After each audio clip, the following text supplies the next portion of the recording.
हाय नमस्कार, आप सुन रहे हैं जागरण पॉडकास्ट का खबरनामा। मेरा नाम है शताक्षी सिंह। आज तारीख है 27 नवंबर की और दिन है सोमवार का। दोस्तों, आज इस एपिसोड में आपको बताएंगे एक ऐसे डॉक्टर की कहानी जिसके लालच ने कई गर्भ में पल रहे लगभग 900 बच्चों की जान ले ली। ये डॉक्टर पैसे के बदले अवैध रूप से गर्भपात कराता था। तो इस एपिसोड को अंत तक सुनिए, आपको इस पूरी घिनौनी वारदात के बारे में बताएंगे। फिलहाल वक्त है सुर्खियों का। पीएम मोदी को लेकर टीएमसी सांसद शांतनु सेन की टिप्पणी पर बवाल, बीजेपी ने की निष्कासित करने की मांग। जलवायु शिखर सम्मेलन में शिरकत करेंगे पीएम मोदी। 30 नवंबर को यूएई दौरे पर होंगे रवाना। फेफड़ों में सूजन और तेज बुखार, चीन में रहस्यमयी वायरस का प्रकोप, भारत में भी है इसकी तैयारी।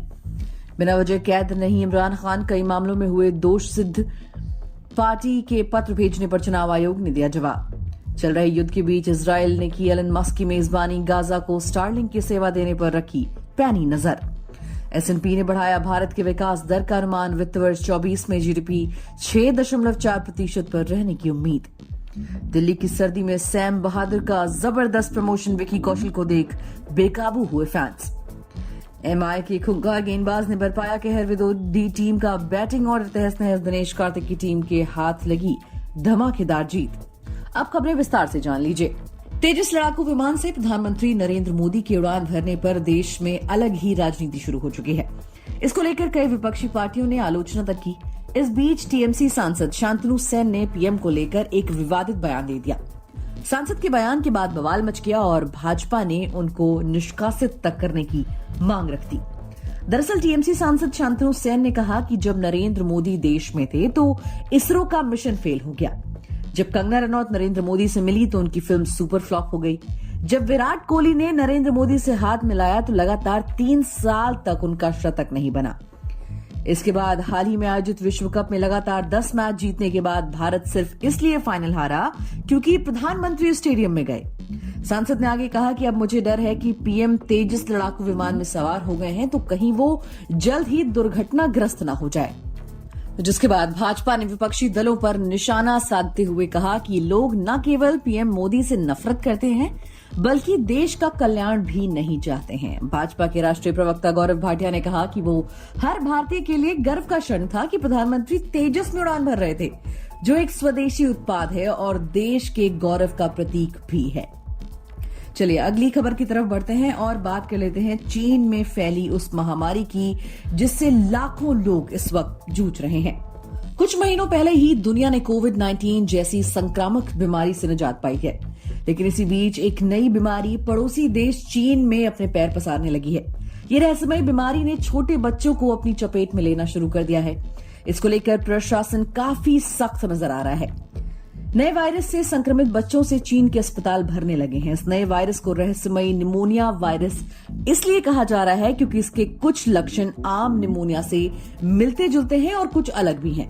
दरअसल अगर निमोनिया की बात करें तो उसमें पीड़ित बच्चों को बलगम वाली खांसी, तेज बुखार और फेफड़ों में सूजन की शिकायत होती है। वहीं दूसरी ओर चीन के इस रहस्यमयी निमोनिया में बच्चों को बिना बलगम वाली खांसी के ही तेज बुखार और फेफड़ों में सूजन की शिकायत हो रही है।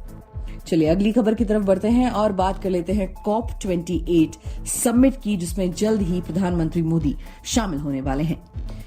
विश्व जलवायु परिवर्तन शिखर सम्मेलन का आयोजन इस बार संयुक्त अरब अमीरात के दुबई में होने जा रहा है। इस शिखर सम्मेलन में दुनिया भर के राष्ट्राध्यक्ष शिरकत करेंगे।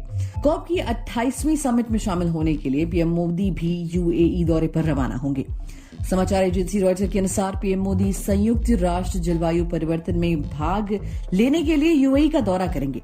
इस हफ्ते से दुबई में कॉप के 28वें सम्मेलन की शुरुआत हो रही है। चलिए अब बात कर लेते हैं विदेशी खबरों की, जिसमें बात करेंगे इमरान खान की। पूर्व प्रधानमंत्री इमरान खान की गिरफ्तारी पर पाकिस्तान के चुनाव आयोग ने कहा कि पूर्व प्रधानमंत्री बिना वजह के कैदी नहीं हैं, बल्कि उन्हें जेल में डाल दिया गया है क्योंकि वो राजनयिक केबल पर दुरुपयोग सहित विभिन्न मामलों में आरोपी हैं। क्रिकेटर से राजनेता बने इमरान खान को विभिन्न मामलों में 26 सितंबर से उच्च सुरक्षा में कैद किया गया है और वो रावलपिंडी की अदियाला जेल में बंद है। पाकिस्तान चुनाव आयोग ने 8 फरवरी को देश में आम चुनाव से पहले अपने 24 सूत्रीय मांग पत्र में खान की पाकिस्तान तहरीक इंसाफ पार्टी की टिप्पणियों के जवाब में ये बयान दिया है। चार्टर में पीटीआई 6 नवंबर को ईसीपी को उसके महासचिव उमर अयूब खान द्वारा भेजे गए पत्र में 71 वर्षीय खान को बिना वजह का गिरफ्तार किया गया कैदी बताया है। चलिए अगली खबर की तरफ बढ़ते हैं और बात कर लेते हैं इजराइल और हमास के बीच युद्ध की, जो अभी भी जारी है। हालांकि अभी युद्ध सौदे के अनुरूप जंग में 4 दिनों का विराम लगा हुआ है। इस बीच टेस्ला के मालिक एलन मस्क ने इजराइल की यात्रा की है। इजराइल ने सोमवार को एलन मस्क की मेजबानी करते हुए कहा कि वो गाजा पट्टी में उनकी स्पेसएक्स कंपनी के स्टारलिंक संचार का उपयोग करने के लिए सैद्धांतिक रूप से एक समझौते पर पहुंच गया है। वहीं मस्क की इस यात्रा के साथ हमास के खिलाफ युद्ध को विराम दिया गया है। मस्क के कार्यालय ने अभी तक यात्रा पर कोई टिप्पणी नहीं की है। इजराइल के राष्ट्रपति इसहाक हर्जोग ने मस्क के साथ दोपहर की बैठक निर्धारित की है।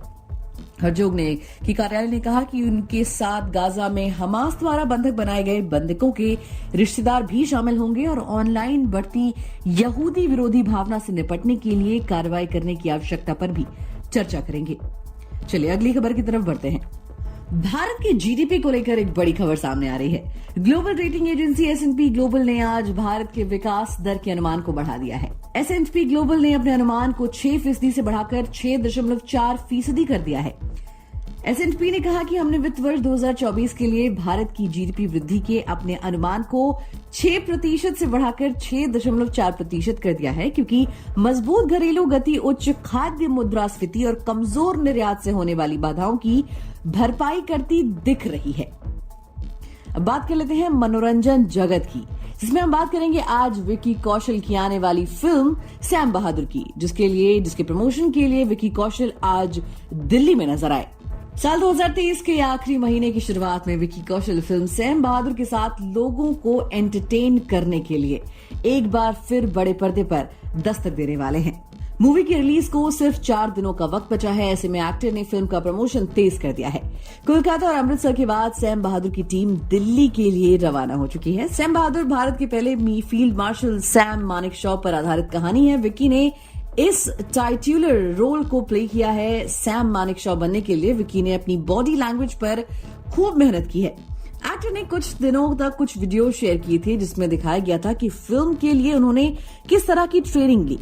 फैंस में इस फिल्म को लेकर जबरदस्त एक्साइटमेंट है। इसकी एक झलक दिल्ली में प्रमोशनल इवेंट के दौरान देखने को मिली, जहां पर विकी अपने फैंस के साथ खूब मस्ती करते हुए नजर आए। चलिए अब बात कर लेते हैं खेल जगत की। आईपीएल 2024 की तैयारियां तेजी से शुरू हो चुकी हैं। इस बार आईपीएल 2024 की नीलामी 19 दिसंबर को दुबई में होनी है। इससे पहले प्लेयर्स को रिटेन्ड और रिलीज किया गया। मुंबई इंडियंस में हार्दिक पांड्या की वापसी हुई है, तो शुभमन गिल को गुजरात टाइटंस का कप्तान बनाया गया है। इस बीच listed tournament Vijay Hazare trophy 2024 के मुकाबले भी तेजी से सुर्खियां बटोर रहे हैं। विजय हजारे ट्रॉफी 2024 के एक मुकाबले में बंगाल का सामना तमिलनाडु से हुआ, जिसमें तमिलनाडु ने 5 विकेट से मैच अपने नाम कर लिया। चलिए अब आपको उस वारदात के बारे में बताते हैं जिसमें एक डॉक्टर की लालच ने गर्भ में पल रहे 900 बच्चों की जान ले ली। कर्नाटक के बेंगलुरु के मैसूरू जिला मुख्यालय शहर के एक अस्पताल से अवैध गर्भपात का खुलासा हुआ है।